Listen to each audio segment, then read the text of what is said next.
Oi, gente! E aí, tudo certo com vocês? Olha só, vim por aqui para a gente resolver os exemplos da primeira parte que nós vimos de gases, né? Do nosso capítulo 1 da apostila. A gente vai ver agora os exemplos de 1 a 8, tá bom? Vamos lá, começando. O exemplo 1 diz assim: os gases possuem um comportamento característico regido por algumas leis bem conhecidas. Com base nessa afirmação e nos conhecimentos sobre a teoria cinética dos gases, assinale a afirmativa correta. Letra A diz: quando comprimimos um gás a temperatura constante, a energia cinética média de suas moléculas aumenta. Galera, vê só, tem um errinho aqui. Por quê? Porque ele fala que vai manter o gás a temperatura constante. E se a gente está mantendo a temperatura constante, a energia cinética média das moléculas também vai permanecer constante. A energia cinética das moléculas não vai aumentar, só aumentaria se a gente aumentasse a temperatura, ok? Então, letra A está falso. Letra B. O volume e a pressão de uma massa gasosa são diretamente proporcionais à temperatura constante. Gente, nós aprendemos isso, né? Que quando a gente mantém a temperatura constante, pensa que aqui está uma certa quantidade de gás. Tan, tan, tan, tan, tan, tan, certo? E aí, se a gente mantém a temperatura constante, e se por um acaso eu reduzir o volume, se eu pegar esse êmbolo móvel aqui e reduzir o volume, de modo a ficar com um volume assim, ó, menor, o que é que aconteceu? A gente tem aqui a mesma quantidade de gás, mas confinada agora em um espaço menor. Logo, o número de choques, né, das moléculas das partículas do gás com as paredes vai ser maior. Eu vou ter mais choques partícula com parede. Consequentemente, eu vou ter maior pressão. Então, resumindo, galera, se a gente diminui o volume, aumenta a pressão. Isso considerando que a nossa temperatura está constante. Essa é fácil de entender, né? Quando a gente comprime o gás, diminui o volume do gás, a gente acaba aumentando a pressão, vou ter mais choques, já que eu tenho a mesma quantidade de gás no espaço menor. Portanto, gente, se quando diminui o volume aumenta a pressão, elas não são diretamente proporcionais, elas são inversamente proporcionais. Falso. Letra C. A pressão constante, o volume de uma massa gasosa é inversamente proporcional à temperatura absoluta. Gente, se nós mantivermos a pressão constante, à medida que a gente aumenta a temperatura, a tendência do gás é se expandir para manter aquela pressão constante.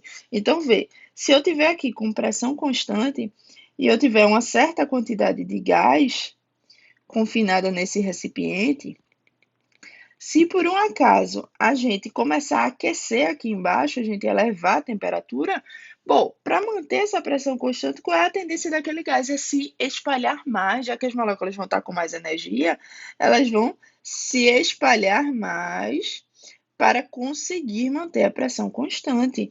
Então, galera, quando a gente aumenta a temperatura para manter a pressão constante, a gente também aumenta o volume. Logo, temperatura e volume são grandezas diretamente proporcionais e não inversamente proporcionais. Falso. Letra D. Nas transformações isométricas ou isocóricas, lembrando, galera, que quando a gente fala de isomérica ou isocórica, a gente está falando a mesma coisa que isovolumétrica.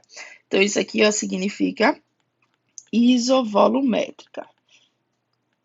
Ou seja, volume constante. Massa, vamos continuar lendo. Então, ó, nas transformações isométricas ou isocóricas ou isovolumétricas, né, que são aquelas com volume constante, a temperatura e a pressão variam numa relação diretamente proporcional quando o volume permanece constante. Então, vê só, gente, se a transformação é isovolumétrica, então vejam, eu vou pegar aqui uma certa quantidade de gás e vou mantê-la aqui dentro. Esse volume não vai variar, já que nós estamos falando de volume constante, certo? Então, aqui o volume vai ficar constante. Galera, se eu começo a aquecer esse gás aqui, poxa, as partículas elas vão ficar mais agitadas, consequentemente, vai ter mais choques, consequentemente, a pressão aumenta. Logo, quanto maior a temperatura, maior a pressão. Então, ele disse aqui, ó, a temperatura e a pressão variam numa relação diretamente proporcional. Verdadeiro, portanto, nosso gabarito, letra D, ok? E só para a gente finalizar, Na letra E diz assim: o comportamento dos gases está relacionado ao movimento uniforme e ordenado de suas moléculas. Não, gente, nós vimos que nos gases a gente tem um movimento desordenado, caótico das partículas lá. Então tá falso isso aí, não tem nada de ordenado, beleza? Então, falso. As moléculas caminham em linha reta, mas em um movimento caótico e desordenado. Gabarito confirmado, letrinha D de dado. Massa? Vamos embora para o segundo exemplo. No segundo exemplo, diz assim: acidentes com botijões de gás de cozinha são noticiados com bastante frequência. Alguns deles ocorrem devido às más condições de industrialização, botijões defeituosos, e outros por uso inadequado. Dentre estes últimos, um dos mais conhecidos é o armazenamento dos botijões em locais muito quentes. Nestas condições, e assumindo a lei dos gases ideais, é correto afirmar que então vamos lá, letra A diz assim: a pressão dos gases aumenta e o seu número de mol diminui. Gente, primeira coisa, o botijão só está lá sendo armazenado. Se ele está sendo armazenado, não está sendo utilizado, não está vazando gás, então o número de mols não diminui, o número de mols permanece constante lá dentro, ok? E outra coisa, quando o botijão explode, é porque a pressão realmente aumentou. A pressão lá dentro do botijão ficou tão grande, né, que aí houve a explosão. Mas, galera, não faz sentido nessa letra E o que ele está dizendo, que se o número de mols diminuísse, a pressão não iria estar aumentando. Poxa, se o número de mols diminuísse, a gente teria menos partículas lá dentro. Se tivesse menos partículas, a pressão iria diminuir. Então, não iria aumentar. Portanto, essa letra A está bem absurda aí, tá certo? Falso. Letra B, diz a pressão dos gases diminui. Já está errado, porque se a pressão tivesse diminuindo, a gente não teria a explosão. A explosão é porque a pressão aumenta. E ele diz, né, a pressão dos gases diminui e o seu número de mols diminui. Não, o número de mols permanece constante. Letra C, o número de mols permanece constante, isso, e a pressão aumenta, isso. No caso, a pressão aumentou, galera, não foi por causa do número de mols que aumentou, já que o número de mols permanece constante. A pressão está aumentando por causa da temperatura. Ele diz aí que o botijão é armazenado em locais muito quentes. Ou seja, se a temperatura aumenta, já que o volume está constante e o número de partículas está constante, essas partículas vão ficar muito mais agitadas, confinadas naquele mesmo volume, vai ter muito mais choque, se vai ter muito mais choque, vai aumentar bastante a pressão, e aí, consequentemente, pode haver a explosão. E, portanto, letra C, ok? Então, tá aí da gente, gabarito letra C. Fechado? Vamos embora para o exemplo 3. Gente, no exemplo 3 tem assim: qual das seguintes afirmativas sobre gases ideais é incorreta? Letra A. As partículas de gases se atraem, mas não se repelem. Poxa, já está errada essa daí. Por quê? A gente aprendeu que no modelo dos gases ideais, a gente desconsidera toda e qualquer interação entre as moléculas. A gente diz que não há interação, não há forças intermoleculares. As moléculas, elas agem uma independentemente das outras. Ou seja, não há interação nenhuma, galera. Nem atração, nem repulsão. Portanto, gabarito letra A, essa daí já está bem errada. Suave? Let's go. Exemplo 4. Esse foi do SSA. Diz assim: as figuras abaixo mostram as etapas de uma atividade experimental. Inicialmente, colocou-se um balão de festa cheio de ar e vedado dentro de uma caixa de isopor. Em seguida, derramou-se nitrogênio líquido a uma temperatura de 77 Kelvin. Galera, uma temperatura de 77 Kelvin é uma temperatura absurdamente baixa, tá certo? Então, lembrados que a gente aprendeu que para passar é assim, né? TK é igual a TC mais 273. Então, se a gente tiver em Kelvin quiser passar para graus Celsius, a gente isola aqui, ó, vai ficar TC igual TK menos 273. Se a gente pegar ali 77, vai ficar 77 menos 273, que vai dar menos 196 graus Celsius. Ou seja, galera, é uma temperatura absurdamente baixa, quase menos 200 graus Celsius. É muito, muito, muito baixa, tá? Após certo tempo, retirou-se o balão do interior da caixa de isopor e observou-se que ele havia murchado. Bom, era de se esperar, né, galera? Se a gente diminuiu bastante a temperatura, houve uma contração. Quando a gente aquece, o gás dilata, quando a gente esfria, o gás contrai. Então, vamos lá ver as alternativas. Com relação a essa atividade experimental, é correto afirmar que houve. Letra A, redução do tamanho das moléculas. Galera, não são as moléculas que vão diminuir de tamanho, tá? Então, tá absurda essa daqui. As moléculas, elas continuam com o mesmo tamanho. O que vai diminuir é o espaço entre as moléculas. Quanto mais aquecido tiver o gás, mais as moléculas estão espalhadas, há um espaço maior entre as moléculas. Quando a gente esfria, as moléculas começam a ficar mais próximas, diminui a energia cinética e aí elas ficam mais próximas umas das outras, tá? Então, pelo amor de Deus, não é o tamanho da molécula que muda, é o espaço entre as moléculas, quando a gente aquece ou esfria o gás, tá? Então, falso. Letra C, vai ter um acréscimo nas colisões. Galera, se a gente está esfriando, vai ter acréscimo nas colisões? Não, quando a gente esfria, a gente está diminuindo a energia cinética média das moléculas e, consequentemente, a gente vai ter uma redução drástica nesse caso aí, né, já que ele foi para menos 200 graus Celsius quase. Então, a gente vai ter uma redução drástica nos choques, portanto, falso, não vou aumentar a colisão, vou diminuir. Letra C, elevação da pressão exercida pelo ar no interior do balão, por causa do aumento das colisões. Galera, a gente vai ter uma redução das colisões e, consequentemente, vai ter uma redução da pressão, então, falso.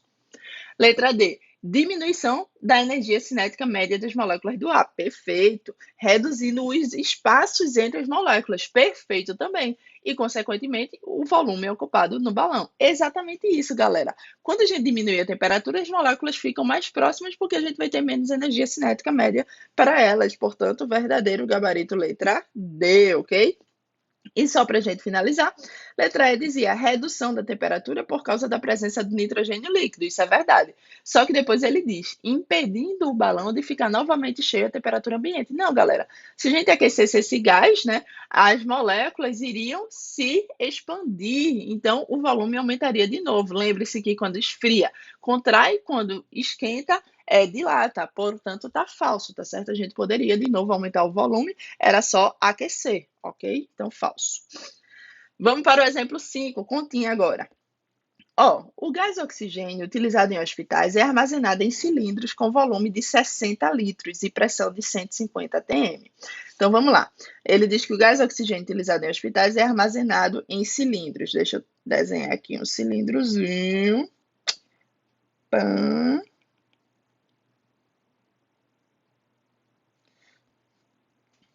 Mais ou menos aí o cilindro fechadinho, né? A gente teria uma válvula em cima, mas não vou botar. Então, esse aqui é o gás oxigênio. Ele está armazenado em um cilindro de volume 60 litros, sob pressão de 150 atm. Se considerarmos a temperatura constante, pode-se afirmar que o volume ocupado pelo gás oxigênio sob pressão de 760 milímetros de mercúrio é... Gente, vê só.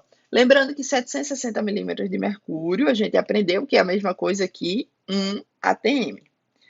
Então, vê, ele vai querer vai querer pegar essa pressão, né, para o gás e transformar em uma pressão de 1 atm.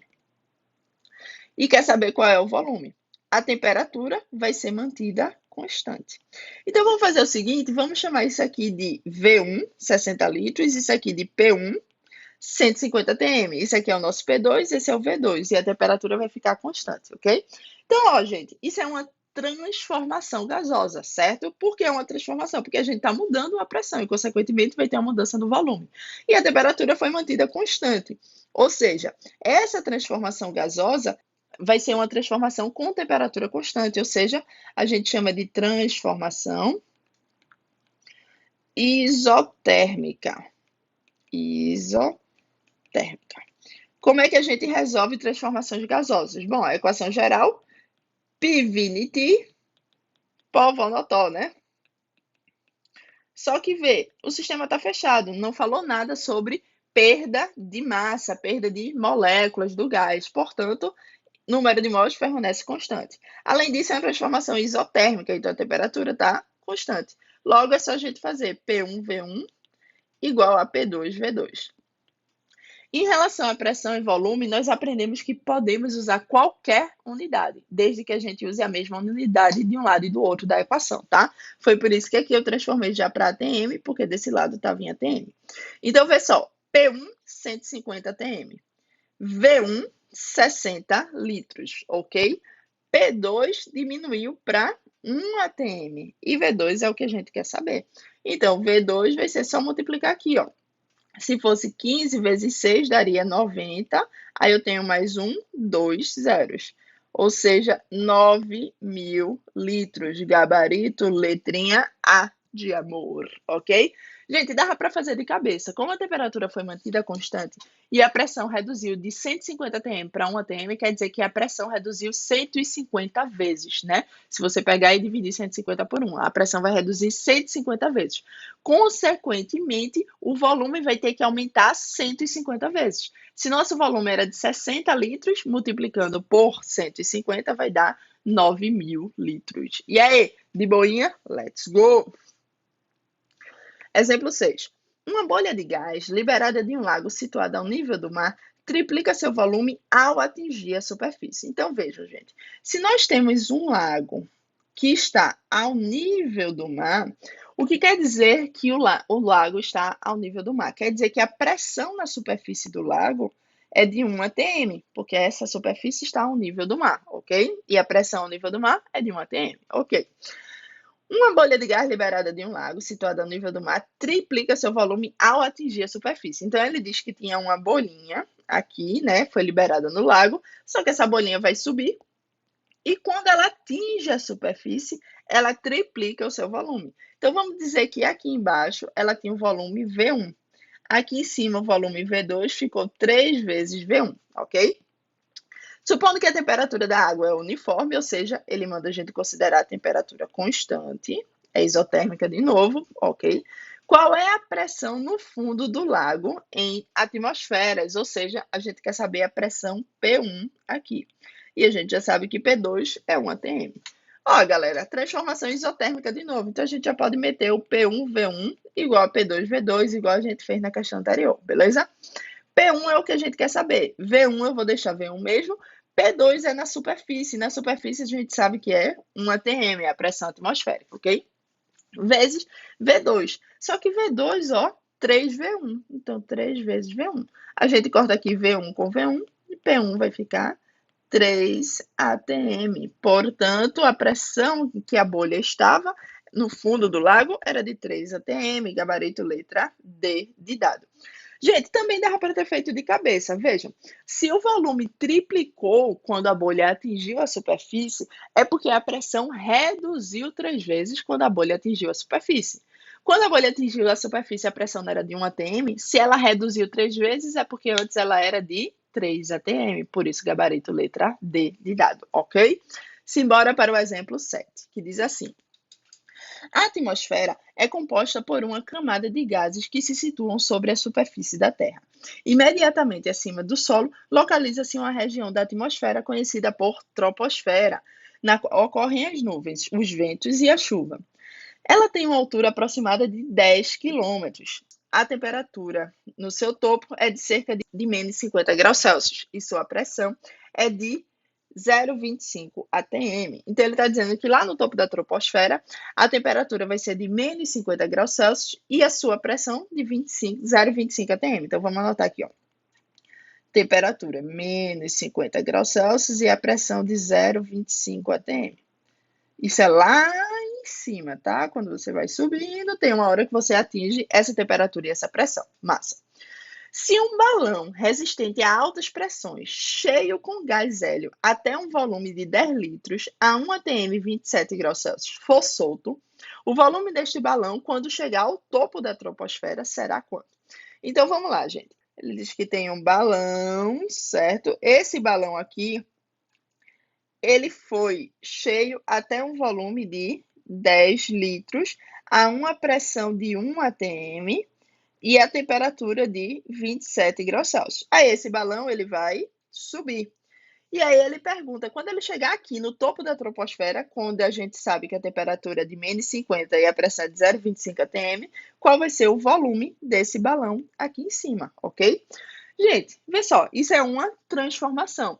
Nesse caso, a gente é uma transformação gasosa, né? E nesse caso, a gente não está mantendo nem temperatura, nem pressão, nem volume constante. Vai mudar é tudo. Então, a gente tem que usar a equação completa, tá certo? Então, vamos, PVT Pavotop.